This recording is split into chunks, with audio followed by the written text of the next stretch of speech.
Nabalitaan nyo na ba yung bagong memorandum circular ng LTFRB patungkol sa mga driver ng pampublikong sasakyan na medyo may amoy at hindi maganda yung pananamit? Nasasaad sa memorandum na yung mga driver daw na medyo marungis, mabaho at may putok, pwede daw pagmultahin kapag merong mga pasaherong nagreklamo patungkol sa itsura at amoy nila. 2,000 daw ang multa sa unang offense, 3,000 kapag sa pangalawang offense, at pag sa pangatlong reklamo at ikaw ay nahuli, 5,000 at kakanselahin din ang iyong prangkisa daw.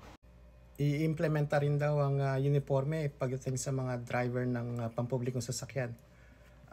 Kulay blue sa mga PUV na t-shirt, red na t-shirt naman sa mga taxi driver, green na polo shirt sa mga UV Express, at white polo shirt naman sa mga konduktor ng pampublikong bus. Ano masasabi niyo dito sa bagong anti-putok law?